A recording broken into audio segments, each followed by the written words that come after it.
पंचदशी ग्रंथ में चतुर्थ प्रकरण, और इस चतुर्थ प्रकरण में आज श्लोक नंबर है 22 बराबर। तो 22 नंबर के श्लोक की अवतरणिका को देखिए। कह रहे के ते भोग भेदोपरक्ता जीव सृष्टा आकार भेदा इति अतः। ठीक है, तो ऊपर बताया था ईश्वर सृष्टि का वर्णन होने के बाद जीव सृष्टि का वर्णन करना आरंभ कर दिया था। उसके लिए प्रमाण भी दे दिया था, और ये सब बात बताने के बाद शंका उठाई थी कि सप्तान्न ब्राह्मण में जो कहा है और 7 अन्न इत्यादि जो कहा है जीव की सृष्टि करके, वो तो ईश्वर सृष्टि पदार्थ है। वो जीव सृष्टि कैसे कह रहे हो? तो उसका उत्तर दिया था यद्यपि स्वरूपतः वे सब पदार्थ और जगत का कोई भी पदार्थ स्वरूपतः ईश्वर के द्वारा निर्मित है, तो भी जीव ने अपने चिंतन और कर्म के द्वारा उनमें भोग्यताकार जो बनाया है वो जीव सृष्टि है। इस बात को बताया था। उसके लिए उदाहरण भी दिया था। जैसे कोई स्त्री पिता से उत्पन्न रहती है और पति के द्वारा भोग्य रहती है, उस प्रकार ये समस्त जगत ईश्वर के द्वारा निर्मित है किंतु जीव के द्वारा भोग्य है। अतः ये जगत दोनों के द्वारा समन्वित है, इस बात को कहा था। तो पुनः प्रश्न आया था कि भाई ननु सती भोग भेदे भोग्य भेद कल्पेत सैव। हाँ, तो भोग्य पदार्थ में तो कोई भेद दिखता नहीं है। तब उसको कह दिया ऊपर के श्लोक में उदाहरण देकर मणि का। एक ही मणि होता है तो भी उसमें अलग अलग व्यक्ति को अलग अलग भोग होता है। उस मणि से, रत्न से किसी को आनंद होता है, किसी को क्रोध होता है, और किसी को न आनंद होता है न क्रोध होता है। अर्थात स्वरूपता मणि एक होने पर भी उसमें भोग्यत्वाकार अलग अलग है। वही जीव की सृष्टि है। तब अब पूर्व पक्षी पूछता है इस 22 नंबर के श्लोक की अवतरणिका में, केते भोग भेदोपरक्ता जीव सृष्टा आकार भेदा जीव सृष्टा आकार भेदा के ते। जीव के द्वारा निर्मित जो सृष्टि है भोग्यत्वाकार, वो भिन्न भिन्न है। वो कौन कौन है ये पूछ रहा है। तो वो भोग्यत्वाकार में जो भेद है वो किसके अधीन है? भोग भेद के अधीन है। मतलब भोग में भेद हो रहा है, अतः भोग्याकार में भी भेद है, ये सिद्ध होता है। तो भोग में भेद हो रहा है कि नहीं? ऊपर के श्लोक में कहा था किसी को हर्ष हो रहा है, किसी को क्रोध हो रहा है, और किसी को न हर्ष न क्रोध हो रहा है। मतलब भोग में भिन्नता है। तो भोग में भिन्नता आ रही है, इसका कारण भोग्यत्वाकार में भेद है। तो भोग्यत्वाकार में जो भेद है वह किस निमित्त से है? किस निमित्त से है? भोग आएगी नहीं? क्या लिखा है? के ते भोग भेदोपरक्ता। उपरक्ता शब्द का अर्थ लिखिए हैं अधीनाः कि वह निमित्तकाः। अर्थ होगा भोग भेदोपरक्ता, मतलब भोग भेद के निमित्तक आकार भेद। ईश्वर सृष्ट वस्तु में भोग्यत्व आकार में भेद है, तभी तो भोग में भेद हो रहा है कि नहीं? है कि नहीं? तो आकार भेद ये क्या हुई? निमित्त। आकार में भेद है, भिन्नता है। भोग्यत्व आकार में भिन्नता है, तभी तो भोग में भेद हो रहा है कि नहीं? तो भोग में भेद होने के लिए निमित्त कौन है? भोग्यत्वाकार।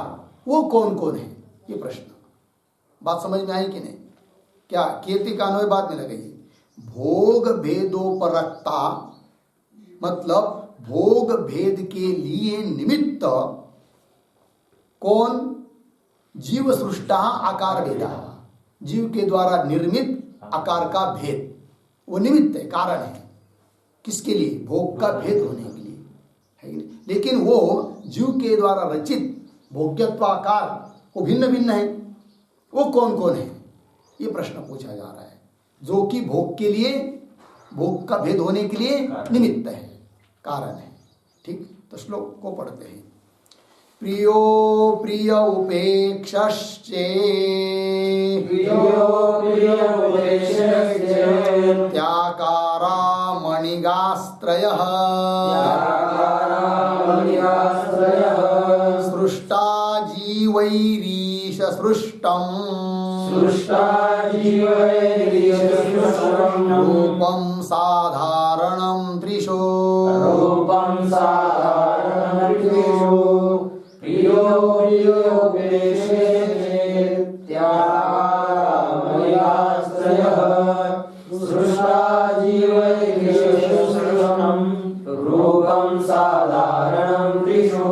प्रियः अप्रियः उपेक्षः च इति आकाराः मणिगाः त्रयः सृष्टाः जीवैः ईश सृष्टम् रूपम साधारणम त्रिषु।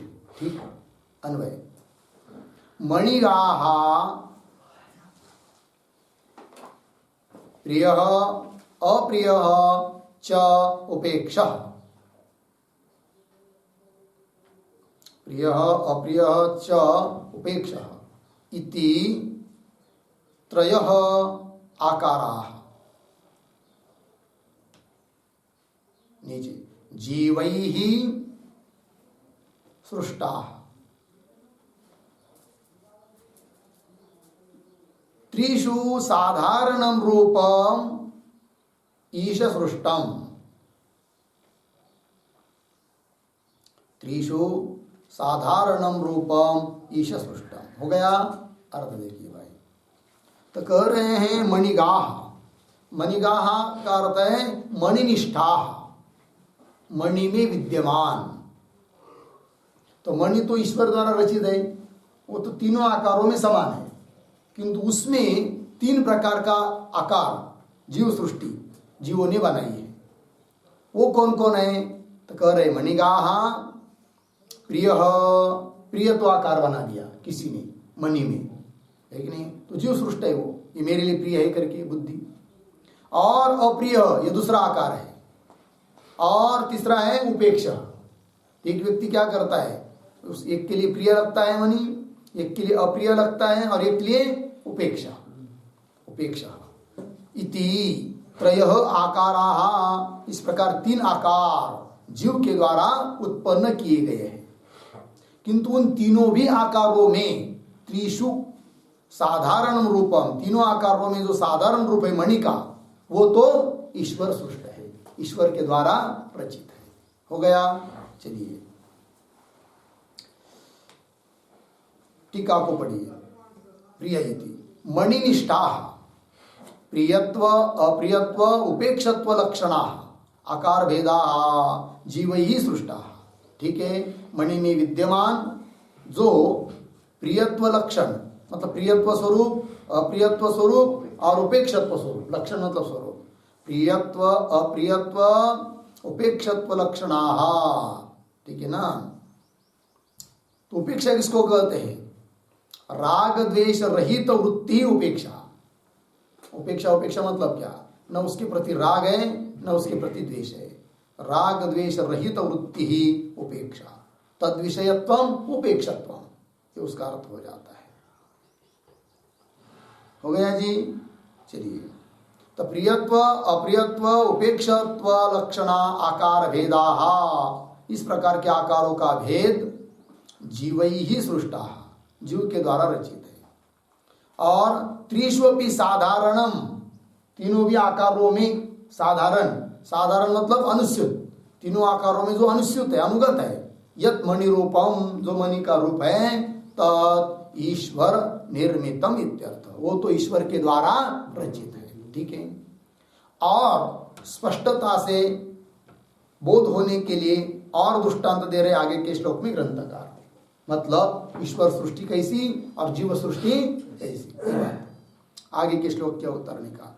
उत्तम जीव सृष्ट आकार भेदम उदाहरणांतरेण स्पष्टयति, जीव के द्वारा निर्मित जो आकार भेद होते हैं, भोग्याकार भेद है कि नहीं, भोग्य आकार में भेद होता है जीव के द्वारा रचित, है कि नहीं, तो वो स्पष्ट करने के लिए उदाहरण देकर समझा रहे हैं ग्रंथकार। भार्या स्नुषा ननांदाच,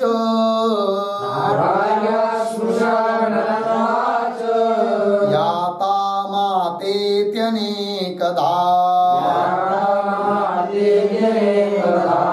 प्रतियोगी धियायोषि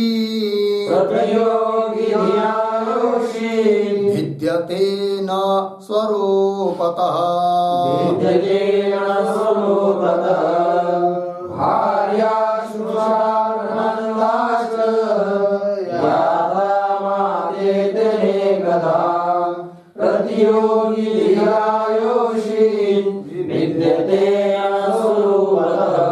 भार्या स्नुषा ननांदा च याता माता इति अनेकधा प्रतियोगी धिया योषित भिद्यते न स्वरूपतः। अन्वय, पहली पंक्ति सरल है।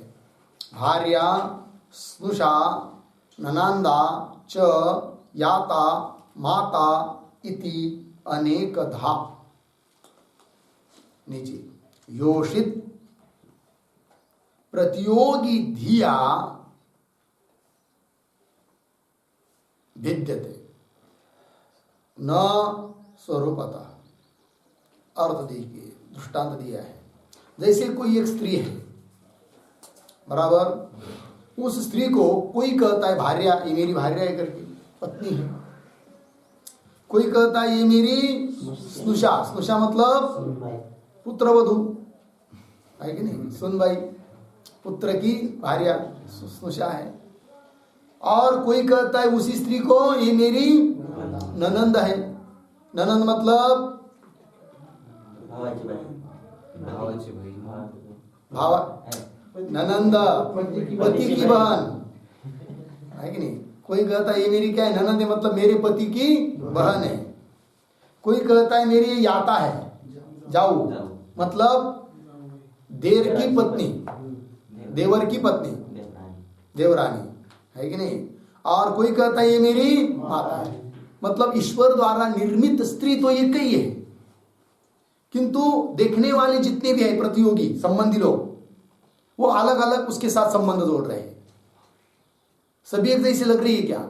नहीं। तो ये तो अलग अलग, किसी को माता लग रही, माता आकार बना लिया, किसी ने ननंद आकार बना दिया, किसी भार्या आकार बना दिया, उसमें तो वो ईश्वर जीव रचित है, वो जीव सृष्टि है।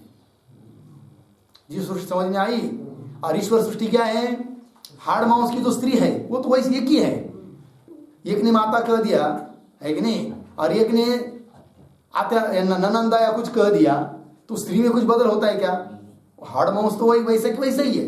ईश्वर सृष्टि जो है उसमें कोई बदल नहीं है, किंतु जीव के द्वारा निर्मित ये जो धर्म है वो तो अलग अलग है। तो समझ में आया फिर, दो सृष्टि, ईश्वर सृष्टि, जीव सृष्टि। ठीक है, वही लिखा, योषित प्रतियोगी धिया, संबंधित व्यक्ति के बुद्धि के अनुसार भिद्यते न स्वरूपता, स्वरूपता उसमें भेद नहीं है। ठीक, टीका देखिए, भार्येति ननांदा, ननांदा शब्द का अर्थ कर रहे भर्तृ भगिनी, उसको क्या कहते हैं? ननांदा। ननांदा प्रतीक है, भर्तृ भगिनी, भर्तृ मतलब पति, पति की बहन।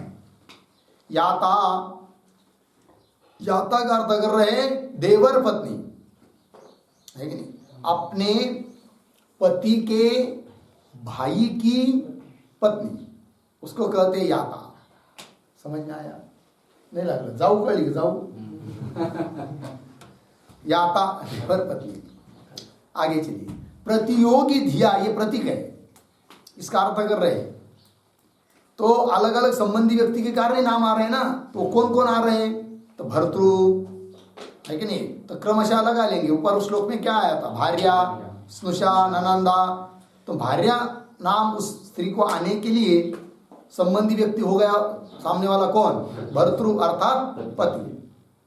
स्नुषा नाम आने के लिए ससुर, सासरा, ससुर ही कहेगा ना कि मेरी स्नुषा है करके, सुन भाई करके। तो वही भर्तृ ससुरादि लक्षण स्वरूप, मतलब भर्तृ ससुरादि स्वरूप जो प्रतियोगी मतलब संबंधी व्यक्ति है कि नहीं, तो प्रतियोगी गोचरया बुद्धिया, इस प्रकार के संबंधी व्यक्ति को विषय करने वाली जो बुद्धि है उसके अनुसार तत्त अपेक्षया इत्यर्थ, प्रतियोगी दिया उसकी अपेक्षा करके उस का वह आकार अलग अलग बन जा रहा है। किसमें? एक ही स्त्री में। वैसा भी पुरुष में ही एक ही व्यक्ति को, मनुष्य को, कोई कहता है मेरा पति है, कोई कहता है मेरा बाप है, कोई कहता है मेरा पुत्र है कि नहीं, कोई कहता है मेरा मित्र है। तो एक ही व्यक्ति में, ईश्वर निर्मित एक ही व्यक्ति में जो अनेक अनेक आकार अनेक अनेकों के बुद्धि से हो रहा है, वो सृष्टि है कौन सी? जीव सृष्टि। लग गया अर्थ? चलिए फिर आगे चलते हैं, आगे के श्लोक क्या उतरने का। ननो योषित विषयाणि भार्या स्नुषा इत्यादि ज्ञानानि एव भिन्नानि उपलभ्यन्ते, न तु तद विषय भूताया योषितः स्वरूपे भेदः दृश्यते, अतः प्रतियोगी धिया योषित विद्यते इति उक्तम अयुक्तम इति शंकते। समझ में आई शंका? क्या शंका है बोलो रितेश?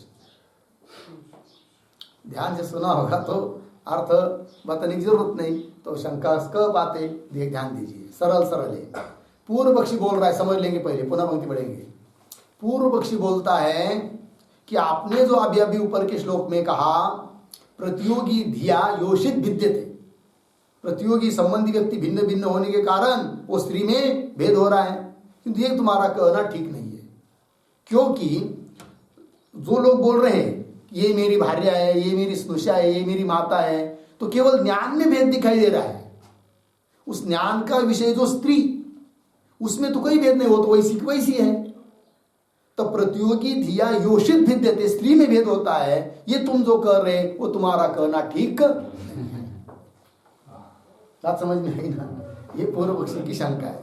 पुनः पढ़ता हूं शंका को। ननु, शंका ग्रंथ, ननु योषित विषयाणी, मतलब योषित मतलब स्त्री, वह है विषय जिसकी, ऐसे जो ज्ञान, अनेक ज्ञान, ज्ञानानी। तो योषित विषयाणी कैसे ज्ञान? भार्या स्नुषा इत्यादि ज्ञानानी, ये मेरी भार्या है, ये मेरी स्नुषा है कि नहीं, ये मेरी माता है, इस प्रकार का ज्ञान भिन्न भिन्न है कि नहीं?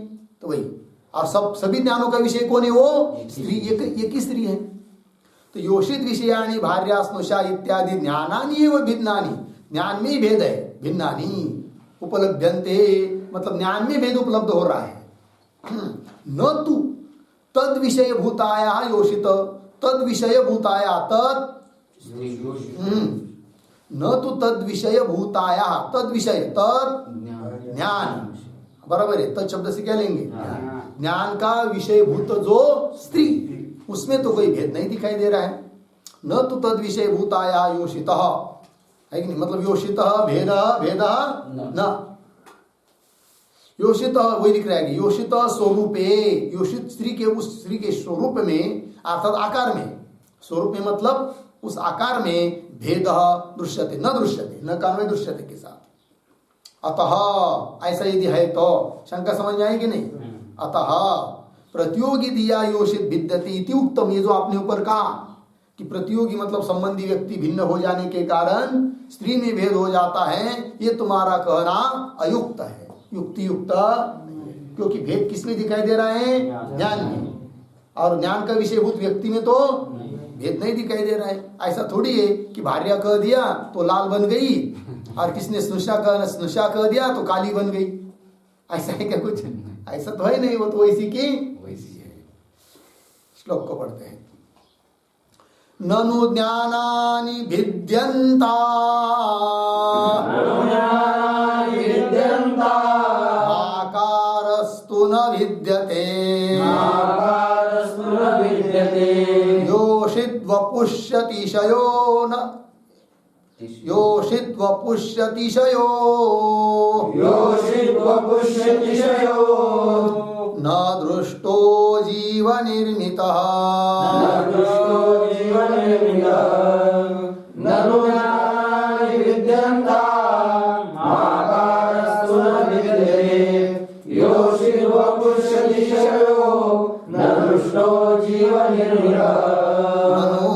ज्ञानानि विद्यन्ताम् आकारः तु न विद्यते योषित वपुषी अतिशयः न दृष्टः जीव निर्मितः। उस शंका को ही पूछ रहे श्लोक में। अन्वय हुआ क्या? नहीं। लिखिए फिर पहली पंक्ति सरल है। ननु ज्ञानानि विद्यन्ताम् आकारः तु न विद्यते। नीचे योषित वपुषी जीव निर्मितः अतिशयः न दृष्टः। ठीक, अर्थ देखिए। ननु पूर्व पक्षी बोल रहा है कि ज्ञानानि विद्यन्ताम्, ज्ञानों में भेद हो रहा है तो कोई बात नहीं, ज्ञान तो भिन्न भिन्न ही है, स्नुषा माता भार्या आदि। आकार तो न विद्यते, किंतु स्त्री का जो आकार है उसमें तो कोई भेद होता नहीं है, न विद्यते। क्यों? यह योषित वपुषी, वपु कहते शरीर, सप्तमी, उस स्त्री के शरीर में अतिशय न दृष्ट है कि नहीं? क्या जीव निर्मित योषित वपुषी, उस स्त्री के शरीर में जीव के द्वारा निर्मित कोई अतिशय देखने को मिलता नहीं है। अतिशय मतलब विशेषता, भेद। ऐसा है थोड़ी है कि जीव के द्वारा उसमें कुछ भेद निर्माण किया गया। कोई स्नुषा कह रहा है तो स्नुषा कहते समय उस स्त्री में उसने उस स्त्री के शरीर में कुछ आकार बदल कर दिया, और कोई माता कह रहा है तो माता कहते समय उस स्त्री के शरीर में कुछ आकार बदल हो गया। ऐसा है क्या? ये तो नहीं है कि नहीं? तो वस्तु में भेद नहीं हो रहा है, केवल ज्ञान में भेद हो रहा है, ये कहना आग्रह है। ठीक है ना? इसलिए तुम्हारा जो कहना है कि प्रतियोगी धिया योषित विद्यते, ये कहना ठीक नहीं है, ऐसा उसका कहना। बात समझ में आई? चलिए अब आगे के श्लोक की अवतरणी का। ज्ञान वैलक्षण्यस्य ज्ञेय वैलक्षण्य अविनाभूतत्वात् ज्ञेयाकार भेद अंगीकर्तव्य एव इति आशयेन परिहरति। ठीक है, अब ऊपर के श्लोक में जो शंका की थी उसका उत्तर दे रहे इस श्लोक में। उस अवतरनिका में कुछ बताया है तो बोल रहे अवतरनिका में ग्रंथकार टीकाकार, देखो भाई ज्ञान में विलक्षणता ये तो तुमको मान्य है कि नहीं? बराबर। और ज्ञान में विलक्षण तब होती है जब ज्ञेय में विलक्षणता रहती है कि नहीं? ये घट है, ये पट है, ये मठ है, ज्ञान भिन्न भिन्न है कि नहीं? क्यों ज्ञान भिन्न भिन्न है? उस ज्ञान का विषय जो ज्ञेय घट पट मठ वस्तु वो भिन्न भिन्न है, तभी तो ज्ञान में भेद हो रहा है ना, है कि नहीं? तो भले आपको उस ईश निर्मित स्त्री के शरीर में कुछ अतिशय नहीं दिखाई दे रहा है, किंतु ज्ञान में भेद तो तुम मान रहे ना। और सिद्धांत क्या है? ज्ञान में भेद तब होता है जब ज्ञेय में भेद रहता है कि नहीं? तो ज्ञान में भेद है, इसका मतलब ज्ञेय में जरूर भेद है। इसलिए हमने जो कहा प्रतियोगी धिया योषित विद्यते, वो ठीक ही है। बात समझ में आई? पंक्ति देखिए। ज्ञान वैलक्षण्यस्य, वैलक्षण्य मतलब भेदस्य, वैलक्षण्यस्य अर्थात भेदस्य, ज्ञान वैलक्षण्यस्य अर्थात ज्ञान भेदस्य, ज्ञेय वैलक्षण्य मतलब ज्ञेय भेद है कि नहीं? ज्ञेय वैलक्षण्य अविनाभूतत्वात्, अविनाभूतत्वात् का अर्थ लिखिए अधीनत्वात्।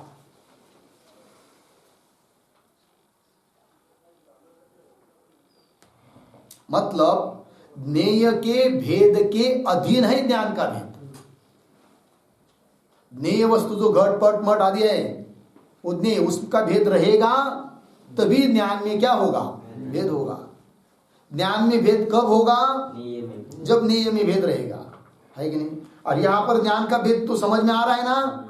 इसका मतलब वो ज्ञान का भेद जिसके निमित्त से हो रहा है, ऐसे ज्ञेय का भेद मानना ही पड़ेगा। ठीक है जी, वो कह रहे ज्ञान वैलक्षण्यस्य ज्ञेय वैलक्षण्य अविनाभूतत्वात् ज्ञेयाकार भेद अंगीकर्तव्य है। तुमको भले मालूम नहीं पड़ रहा है कि स्त्री जो ज्ञेय है उसमें भेद नहीं है, किंतु वो न दिखाई देने पर भी अंगीकार करना ही पड़ेगा। ठीक है ना, नहीं तो ज्ञान में भेद नहीं होता। तो ज्ञान में भेद है, इसका मतलब ज्ञेय में भेद है कि नहीं। व्यवहार भी सबका अलग अलग है। वही ज्ञेयाकार भेद अंगीकर्तव्य एव इति आशयेन परिहरति। इस आशय से, इस अभिप्राय से उत्तर दे रहे श्लोक में। पंक्ति देखो, मैवं मांसमयी योषि काचिदन्या मनोमयी मांसमय्या अभेदेपि विद्यते हि मनोमयी।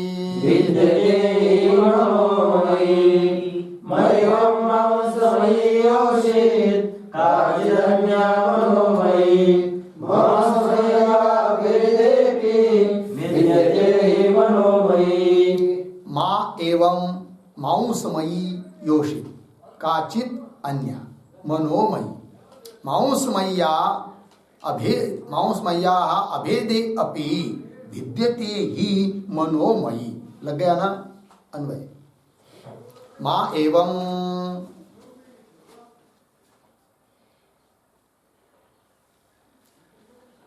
काचित मांसमयी योषित, मांसमयी योषित, आगे अन्या मनोमयी, अन्या मनोमयी, आगे मांसमय्याः अभेदे अपि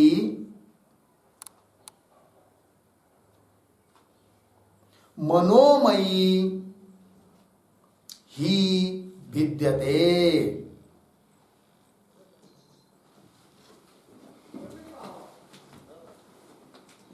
हो गया ना। अर्थ देखिए, माँ एवं सिद्धांति कह रहे पूर्व पक्ष को इस प्रकार की शंका मत कर। क्यों कि भाई यहां पर दो स्त्री है, वो तुमको समझ में नहीं आ रहा है। दो स्त्रियों में से एक स्त्री में भेद हो रहा है, किंतु जिसमें भेद हो रहा है उसको तुम नहीं समझ रहे हो, और जिसमें भेद नहीं हो रहा है उसको लेकर शंका कर रहे हो। ये उत्तर है। समझ में आया? तो दो स्त्री कौन है, ध्यान दीजिए। एक मांसमयी है, एक मनोमयी है। क्या है जी, ध्यान दीजिए। मांसमयी, मांसमयी मतलब ये सब हार्ड मांस की, वो तो ईश्वर निर्मित है। और दूसरी है मनोमयी, हर एक व्यक्ति ने अपने मन में उसका आकार बना लिया, वो मनोमयी है। ठीक है ना। तो उसमें से मनोमयी जो स्त्री है, सॉरी मांसमयी जो स्त्री है वो तो सब में अनुसूचित एक ही तरह है, उसमें बदल नहीं हो रहा है। किंतु दूसरी जो मनोमयी है ना, उसमें बदल हो रहा है। हर एक व्यक्ति ने अपने मन में उसके बारे में अलग अलग आकार बना लिया है, वो मनोमयी है। समझ में आया ना। अब पूर्व पक्षी शंका किया उसने, तो जिसमें बदल हो रहा है मनोमयी में तो बदल हो रहा है। एक ने आकार धारण कर लिया कि मेरी माता है करके, तो मनोमयी में उसकी माता हो गई। एक ने आकार धारण कर लिया, दूसरे किसी व्यक्ति ने ये मेरी स्नुषा है, ये मेरी भार्या है, तो उसने प्रत्येक ने, हर व्यक्ति ने अलग अलग मनोमय आकार धारण कर लिया। तो मनोमय स्त्री में भेद है कि नहीं? भले मांसमय में भेद नहीं है, किंतु पूर्व पक्ष शंका कर रहा है किसको लेकर? मांसमय स्त्री को लेकर, क्योंकि उसमें उसको भेद नहीं दिखाई दे रहा है। तो सिद्धांति बता रहे बात ठीक है तुम्हारी, मांसमय जो स्त्री है जो कि ईश्वर निर्मित है उसमें तो भेद नहीं है, किंतु जो मनोमयी है दूसरी, उसमें तो भेद है। लगा अर्थ जी? पंक्ति देखिए, माँ एवं काचित मांसमय योषित, कोई तो एक स्त्री है, कौन वो? मांसमयी है, ठीक है, हरा मांस की। और अन्य उसी में दूसरी कौन सी है? मनोमयी। वो तो दो हो गई, उन दो में से एक जीव रचित है, एक ईश्वर रचित है। ईश्वर रचित कौन सी? मांसमयी। और जीव रचित मनोमय। आगे मांसमय या अभेदे अपि, उन दोनों में से मांसमय स्त्री में अभेद होने पर भी वो तो एक ही है, तो भी मनोमयी ही भिद्यते, मनोमयी सृष्टि, मनोमयी स्त्री तो भिन्न भिन्न हो ही रही है, तभी तो ज्ञान में भेद हो रहा है ना। ये बात हो गई, लगा अर्थ? चलिए, इसका मतलब दो सृष्टि अलग अलग समझ में आया। फिर ईश्वर सृष्टि और ईश्वर सृष्टि में बनाया भोग्यत्व बुद्धि जो है अलग अलग प्रकार की, वो हो गई जीव सृष्टि। ये हो गया भाई।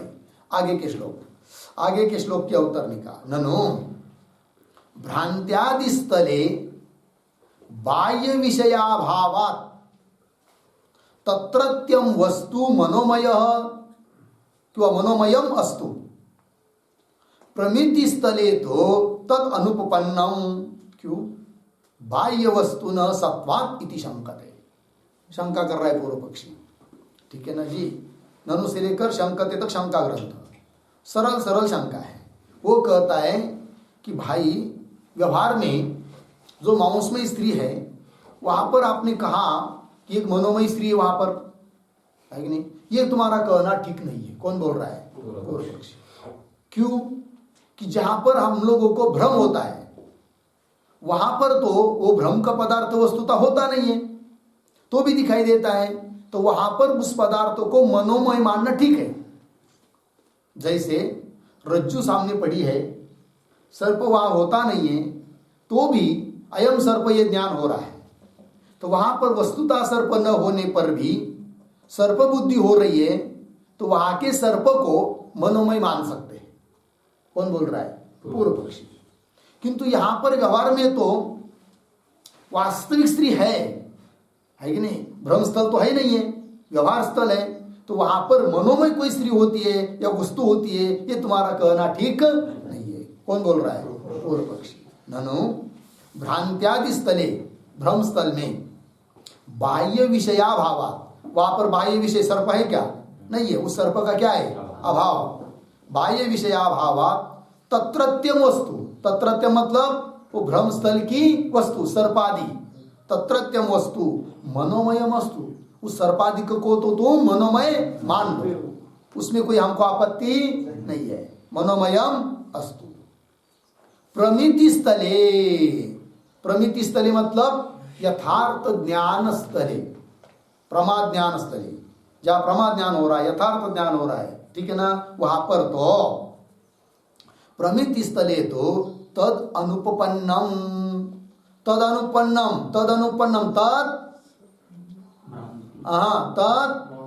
मनोमयत्वम अनुपपन्नम, प्रमास्थल में भी मनोमयत्व मानने की जरूरत नहीं है। कौन बोल रहा है? तद अनुपपन्नम, क्यों? बाह्य वस्तु न सत्वत, मन से बाहर की जो वस्तु होती है स्त्री वगैरह, वो तो वहां पर विद्यमान है। कहने का तात्पर्य क्या? जहां पर बाह्य वस्तु स्वरूपता नहीं है सर्पादि, वहां पर तो मनोमय मान लो, किंतु जहां पर बाह्य वस्तु यथार्थ ज्ञान स्थल में बाह्य वस्तु तो होती है, स्त्री वहां मांसमय स्त्री वहां तो है ही है, बाह्य वस्तु है ही है, उसका अभाव नहीं है वो, तब वहां पर मनोमय मानने की जरूरत क्या है? नहीं मानना चाहिए। कौन बोल रहा है? पूर्व पक्षी। तद अनुपन्नम बाह्य वस्तु न सत्वात् इति शंकते, इस प्रकार की शंका वह श्लोक के माध्यम से कर रहा है। ठीक, श्लोक को पढ़ेंगे। भ्रांति स्वप्न मनोराज्य, भ्रांति स्वप्न मनोराज्य, स्मृतिष्वस्तु मनोमया, स्मृतिष्वस्तु मनोमयम्, जाग्रन्मानेन मे यस्य, जाग्रन्मानेन मे यस्य, न मनोमयतेति चेत्, न मनोमयतेति चेत्, भ्रांति स्वप्न मनोराज्य, स्मृतिष्वस्तु मनोमयम्, जाग्रन्मानेन मे यस्य, न मनोमयतेति चेत्। भ्रांति अस्तु मनोमय जाग्रत मानेन मेयस्य न मनोमयता इति चेत। ठीक अन्वय। भ्रांति स्वप्न मनोराज्य स्मृतिषु मनोमयम अस्तु जाग्रत मानेन मेयस्य मनोमयता न इति चेत।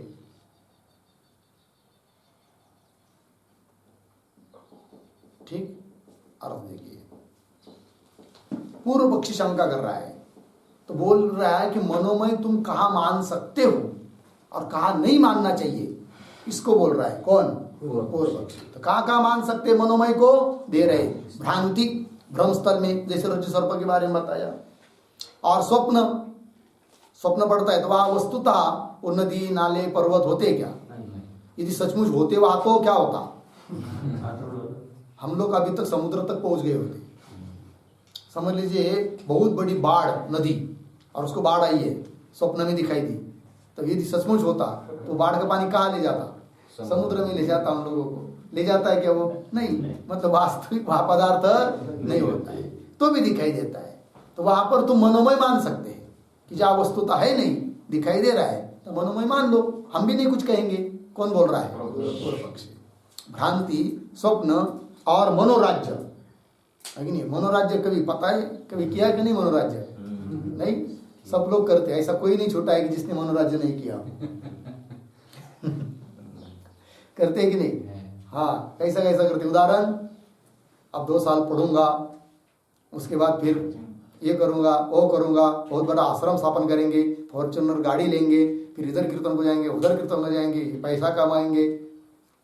कुछ मनोराज्य करते कि नहीं लोग? और कोई कोई ऐसा ही मनोराज्य करता है, भाई अच्छी तरह से श्रवण कर लूंगा अभी, फिर उसके बाद पढ़ाऊंगा बढ़िया से, ये भी मनोराज्य कर लेते हैं। कोई कोई ऐसे ही मनोराज्य कर लेता है, ले सकता है क्या? कि आदि अच्छी तरह से पढ़ लूंगा 2-4 साल, फिर उसके बाद एकांत में जाएंगे, फिर मनन करेंगे, निधिध्यासन करेंगे और ब्रह्मबोध प्राप्त कर लेंगे, इस प्रकार से। ठीक है कि नहीं? ये करने वाले ज्यादा हो सकते हैं।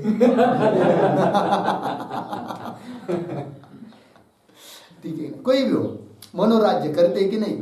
छोटा मोटा कोई व्यापारी रहता है, वो बोलता है चलो आज तो 10 रुपए की चिक्की खरीद लिया, उसके बेचूंगा तो 15 रुपए आएंगे, है कि नहीं? फिर 15 की खरीद लूंगा, पुनः बेचूंगा 25 हो जाएंगे, फिर 100 हो जाएंगे, फिर 500 हो जाएंगे, फिर 10,000, 1 लाख, 10 लाख, 25 लाख, फिर मकान बांधूंगा। ये सब मनोराज्य उसका चलता रहता है कि नहीं? और चिक्की बेचने के लिए बैठा हुआ है 10 रुपए की।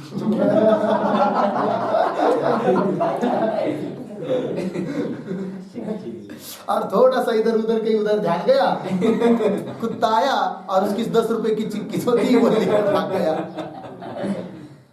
वो कहने लगा रे रे रे रे रे, मेरा मकान गया और मेरा सब चला गया। मनोराज्य समझ में आया? चलो भाई, भ्रांति स्वप्न मनोराज्य और स्मृति, स्मृति में भी विषय तो सामने नहीं होता है ना, है कि नहीं? इसलिए वहां पर भी मनोमय वो विषय है, ये तो मान सकते हैं। कौन बोल रहा है? पूर्व पक्षी। भ्रांति स्वप्न मनोराज्य स्मृतिषु मनोमय मस्त, वहां पर तो पदार्थ मनोमय मान लो, किंतु जागृत माने न, मान मतलब प्रमाण, जागृत मतलब जागृत काल में, माने न मेयस्य मतलब मान प्रमाण के द्वारा, मेय मतलब प्रमेय वस्तु, घटपट मट में मेय हुए, तो प्रमाण माने न प्रमाण के द्वारा मेय वस्तु की सिद्धि हो जाती है। मतलब वहां वस्तु है वस्तुतः, तो वहां पर क्या मनोमय मानने की जरूरत नहीं। वो कह रहा है जागृत माने न मेयस्य, मतलब मेय वस्तु की सिद्धि होती है, वहां पर होती है, इसलिए मनोमयता न इति चेत, वहां पर मनोमय मानना ठीक नहीं है। कौन बोल रहा है? पूर्व पक्षी। टीका देखिए, भ्रांति थी माने न प्रतीक है, उसका अर्थ कर दिया प्रत्यक्षादि प्रमाणे न, प्रत्यक्षादि प्रमाण के द्वारा, और मेयस्य ये भी प्रतीक है, उसका अर्थ कर दिया प्रमेयस्य इत्यर्थ। ठीक है जी, चलिए ये हो गया भाई 26 नंबर का श्लोक। अब आगे चलिए, 27 नंबर का श्लोक, उसके अवतरणिका। प्रमिति स्थले बाह्यम विषय सत्वम अंगीकरोति। ठीक है ना। अब 26 नंबर के श्लोक में तो शंका हुई, अब 27 में उत्तर देना है, किंतु उत्तर देते समय सिद्धांती उस पूर्व पक्षी की जो बात है उसमें से कुछ अंश मान ले रहे हैं। कौन सा अंश? प्रमिति स्थले बाह्यम विषय सत्वम अंगीकरोति। प्रमा ज्ञान में, प्रमिति स्थल में यथार्थ ज्ञान स्थल में प्रमा ज्ञान जहां होता है प्रमाणों के द्वारा, वहां पर बाह्य विषय होते हैं, इसका स्वीकार कर लेते हैं। कौन? सिद्धांती। तो भी मनोमय सृष्टि की सिद्धि करते हैं। कैसे? श्लोक के द्वारा देखिए। बाढ़म माने तुमेयेन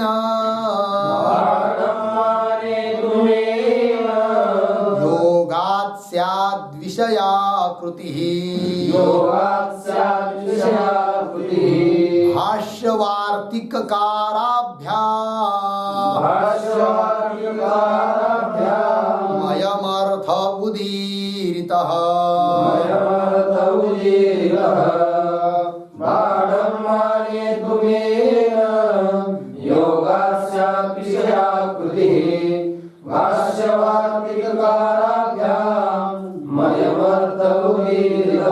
बाढ़म माने तु मेन योगात् स्यात् विषयाकृति भाष्यवार्तिककाराभ्याम अयम अर्थः उदीरितः।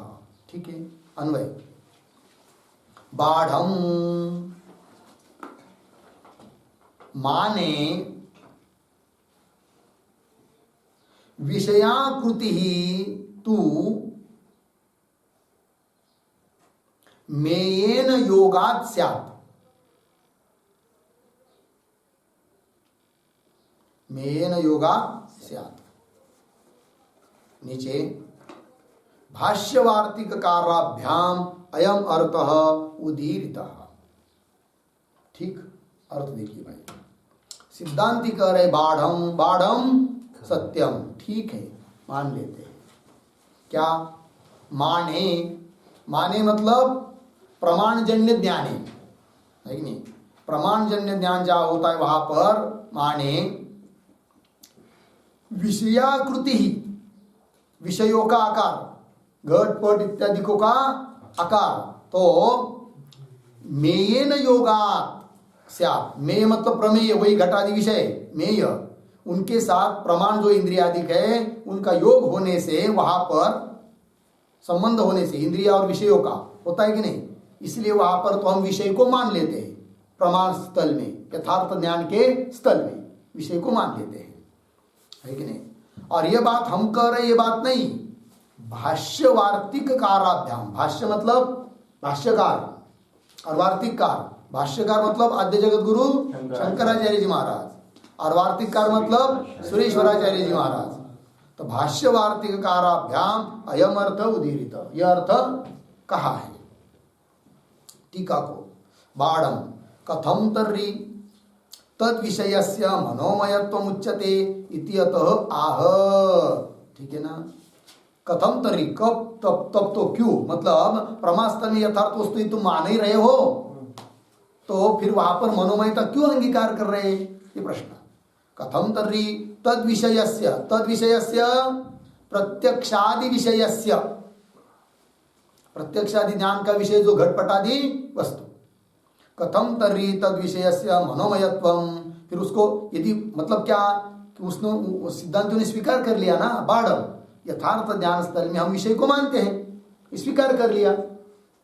तब पूर्व पक्षी पुनः पूछ रहा है, यदि यथार्थ स्थल में तुमने वस्तुओं को, विषयों के आकार को मान लिया, तो भी पुनः उसमें मनोमयता क्यों अंगीकार कर रहे? फिर यदि वस्तु को मान ही लिया तो, हाँ, स्वप्न की तरह, भ्रांति की तरह विषय नहीं होते तब मनोमयता करना ठीक था, किंतु प्रमाण स्थल में, यथार्थ ज्ञान स्थल में तुम विषयों का अंगीकार कर रहे हो, तो भी पुनः मनोमयता क्यों मान रहे हो? कौन बोल रहा है? पूर्व पक्षी। पंक्ति देखिए, ननु, हाँ, कथम तर्हि तद विषयस्य, तद विषयस्य नहीं, प्रत्यक्ष विषयस्य, प्रत्यक्षादि विषयस्य मनोमय, प्रत्यक्षादि का विषय जो मनोमय, मांसमय, स्त्री, घट पट आदि, विषयस्य मनोमयत्वम उच्यते इति अतः आह। इसका उत्तर दिया है माने तो मेन इत्यादि के द्वारा। टीका में देखिए, माने विषयाकृति ही तो तस्य मेन योगात, योगात का अर्थ कर रहे संबंधात स्यात्। ठीक, माने, माने का अर्थ है वृत्तिरूप प्रमाणे, वृत्तिरूप ज्ञाने। माने का अर्थ क्या करना है? वृत्तिरूप प्रमाणे, वृत्तिरूप ज्ञाने। विषयाकृति ही है कि नहीं, उस वृत्ति में जो विषय का आकार हो रहा है, जैसे घट तो घाट, घट बाहर तो ही है, वो कोई बात नहीं, किंतु ज्ञान हुआ अयम घट, तो जिस वृत्ति में ज्ञान हुआ उस मान में, वृत्तिरूप प्रमाण में घट का आकार बैठा कि नहीं? तो अयम पट ये ज्ञान हुआ, उस पट तो अपनी जगह है, किंतु मान अर्थात जो वृत्तिरूप ज्ञान माने सप्तमी, उसमें पट आया कि नहीं? पट का आकार आया। तो जो वृत्ति में अर्थात उस प्रमाण में जो आकार हो रहा है ना उस वस्तु का, वो है क्या? मनोमय। मन ने तो उसका आकार धारण किया है कि नहीं? मनुष्याकार वृत्ति बन गई, तो मनुष्य तो अपनी जगह ही है वो मांसमय, किंतु जिस वृत्ति के द्वारा उसको जाना गया उस वृत्ति में उसका आकार आया कि नहीं? है कि नहीं? ये बात पंक्ति देखिए, माने मतलब वृत्तिरूप प्रमाणे, वृत्तिरूप प्रमाज्ञान में, प्रमाण में विषयाकृति अर्थात मनोमय स्वरूप है, विषयाकृति तो है, लेकिन क्यों है वो? उस वृत्तिरूप ज्ञान में मनोमय सृष्टि उत्पन्न हुई, क्यों? तस्य मेयन योगात्, है कि नहीं? तस्य मेयन योगात् मतलब प्रमाण जो इंद्रिय उनका मेय जो घटाधिक उनके साथ योग होने के कारण, संबंध होने के कारण। बात समझ में आ रही कि नहीं? देखो भाई, चक्षुराज घट सामने रखा है, अंतकरण की वृत्ति चक्षु के द्वारा बाहर निकल कर कहाँ गई? घट तक गई। तो घट तो ईश्वर रचित है, उसमें कोई दिक्कत नहीं, वह वस्तु है मान लिया, तो भी वहां मनोमयता मानना है, तो वो कैसी? तो चक्षुर इंद्रिय का और घट का योग हुआ और उस संबंध के कारण उस प्रमारूप अंतकरण वृत्ति में घट का आकार बैठ गया, वो मनोमय है। लेकिन उस वृत्ति में जो घट का आकार बैठ गया है कि इस प्रकार का घट है करके मैंने देखा, घट करके है कि ऐसा है, ऐसा है। अभी मैं मैंने उस मानस को, आदमी को देखा, बहुत अच्छा आदमी लग रहा है, तो उसमें अच्छापना का आकार वृत्ति में बैठ गया कि नहीं? ये क्यों बैठा? चक्षु का और उसका योग हुआ, उस व्यक्ति का, इन प्रमाण का और उस प्रमेय का, प्रमाण मान और मेय वो वस्तु उसके साथ योग हुआ, उसके निमित्त से उस मान में अंतकरण की वृत्ति रूप प्रमा में उस वस्तु का आकार धारण कर लिया कि नहीं उस वृत्ति ने? तो वो जो आकार धारण हुआ है ना, वो हो गया क्या? मनोमय। फिर अलग अलग लोग एक ही व्यक्ति को देखेंगे तो अलग अलग आकार हो सकता है। वो एक ही व्यक्ति को किसी ने देखा तो किसी को अच्छा लगा, किसी को बुरा लगा, है कि नहीं? किसी को गोरा लगा, किसी को काला लगा, किसी को सुंदर लगा, किसी को असुंदर लगा, है कि नहीं? तो ये कई व्यक्ति के बारे में सबके इंद्रियों का संबंध उस व्यक्ति के साथ हुआ, किंतु अपने अपने वृत्ति में अलग अलग आकार निर्माण हुआ। तो वो जो अलग अलग आकार निर्माण हुआ ना, वो है मनोमय, वो है जीव रचित। बात समझ में आ रही? पंक्ति देखिए, माने विषयाकृति ही लगा अर्थ, तू तस्य मेयन योगा, योगात का अर्थ कर रहे संबंधात से। ठीक है, श्लोक के पूर्वार्ध का तात्पर्य समझ में आया क्या? बाढ़म, बाढ़म मतलब प्रमास्थल में वो बाहर की वस्तु होती है, इसको तो मान लिया, तो भी वहां पर मनोमयता सिद्ध करनी है। वो कैसे? तो श्लोक में कहा था माने, है कि नहीं? माने मतलब प्रमाण जन्य ज्ञाने, अर्थात वृत्ति रूप वो जो प्रमाण जन्य ज्ञान है, प्रमाण वही इंद्रियादि, उससे उत्पन्न जो प्रमावृत्ति वही है मान, प्रमाण अंतकरण की वृत्ति, उसमें मेयन योगा, प्रमाण का और मेय का योग होने के कारण, है कि नहीं? योगा विषयाकृति, तो उस माने विषयाकृति, अन्वय वैसा क्या था ना, माने विषयाकृति तू मेयन योगात, उस मान्य अर्थात उस वृत्ति में जो विषय का आकार आ गया वह मेय के साथ संबंध होने के कारण आया, किंतु उस मान में जो विषय का आकार बन गया वो है मनोमय। हो गया ना? देखिए टीका में, माने विषयाकृति तो तस्य मेयन योगात संबंधात स्यात्। बोलेंगे भाई ये आप क्या कर रहे हो, आपने मन से कर रहे, क्योंकि सरल सरल सामने वस्तु होती है, वो तो मान रहे हो उसको तुम, है कि नहीं? तो भी उसमें एक मनोमय मान रहे हो जो कि वृत्ति में विषय आ गया, है कि नहीं? वृत्ति ने उस वस्तु का आकार धारण कर लिया, वो मनोमय मान रहे हो, है कि नहीं? मतलब ईश्वर निर्मित वस्तु में और एक मनोमय वस्तु है, इसको तुम मान रहे हो, तो ये तुम तुम्हारे मन से मान रहे हो क्या? तो उत्तर दे रहे नहीं नहीं, ये हमारे मन की कल्पना नहीं है। इस बात को भाष्यकार ने भी कहा है, और वार्तिककार जो सुरेश्वराचार्य जी महाराज, आचार्य जी के शिष्य, है कि नहीं, शंकराचार्य जी महाराज के शिष्य, उन्होंने भी अपने वार्तिक ग्रंथ में कहा है। ठीक है, वही दे रहे, ननु इदम स्वकपोल कल्पितम, अपने कपोल कल्पित हो गई आपकी बात, इति आशंक्य, ऐसी कोई शंका करता है तो उत्तर दिया, आह, श्लोक के उत्तरार्ध से उत्तर दिया, भाष्य वार्तिक काराभ्याम अयम अर्थ उदीरितः। लग गया? अब बोलेंगे ठीक है, फिर बताओ भाष्यकार का वो कौन वचन है करके, कहां पर बताया है भाष्यकार ने, कौन शब्दों में कहा है? तो भाष्यकार का वचन अब प्रमाण रूप से दे रहे हैं, किंतु इसका विचार हम लोग कल करेंगे। ओम पूर्णमदः पूर्णमिदं पूर्णात् पूर्णमुदच्यते पूर्णस्य पूर्णमादाय पूर्णमेवावशिष्यते। ओम शांति शांति शांति।